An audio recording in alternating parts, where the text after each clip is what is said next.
Good morning, Utes. That's my slang for YouTubers, not the Utes as in the Joe Pesci Utes. If you don't get that joke, you should look it up. Pretty funny. Did you say Utes? Yeah, 2 Utes. So today we're going to learn how to patch some holes in drywall that were left from some screws that were holding pictures on this wall. I actually have quite a few in this room. But we're going to focus on the blue wall, which is generally the hardest, or one of the hardest colors to match, to make these go away in a professional manner. I see these a lot in houses where people have done repairs, and generally the repair looks worse than just leaving the hole. So today I'm going to show you how to do it and make these look like it never happened.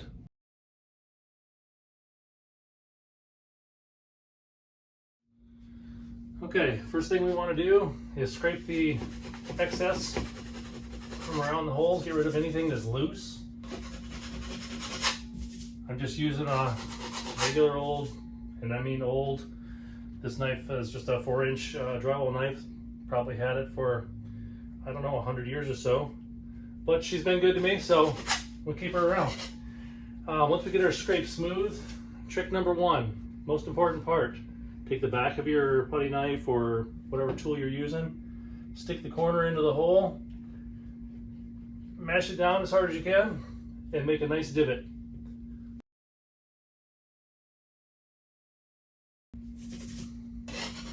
Again, I'm going over it just to make sure there's nothing sticking up. Now, trick number 2, this product. Love this product for a couple of reasons. Easy to use, it goes on pink, and dries white so you know when it's ready to sand. The trick here is go in both directions, or maybe even all 4 directions, and make sure you get the hole filled completely. And you can leave it a little high because we're going to sand it down in a little bit anyway. Shazam. Now we wait.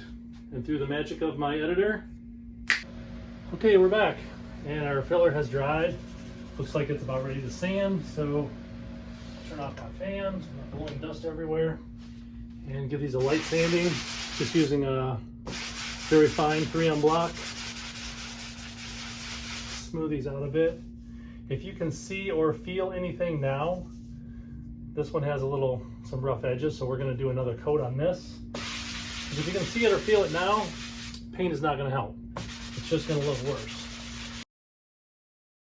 This one feels pretty good, so we're going to let that one go. And we're going to do a quick touch up on that one. The first layer took about an hour to dry. This one will probably take about 10 minutes. Because we're just going to smooth her out just a tad. And then we'll be ready for paint. Okay, we're back again. Looks like we're dry, so we've got a quick touch-up sand. Looks pretty good. That one's pretty good. Very important to get all the dust off of our painted area, or painting area rather. Paint does not stick to dust. All right, we are ready for painting. I do have some of the original paint from this project left over, thank goodness, because it would be very difficult to match. And this is where you make the original spot disappear. Most people want to paint a spot and they do this, but then it dries and you see the brush. But this wall was painted with a roller, so what we want to do to fake that is bounce. I feel like that painter guy, Bob something or other, Bob Ross. Just a little dab here and a little dab there. And you can reproduce the stipple of the brush. All right, that one looks pretty good. Same thing over here. All right. Now, the fun part. We watch it dry. Nah, I'm just kidding. We'll be back. Okay, here is the almost finished product. The paint is dry. It's been drying for about an hour now.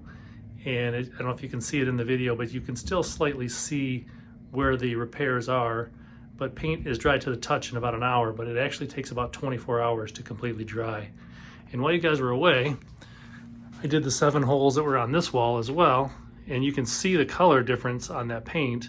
And tomorrow I'll take a quick shot to show you an update. As that continues to dry, it will darken up and disappear.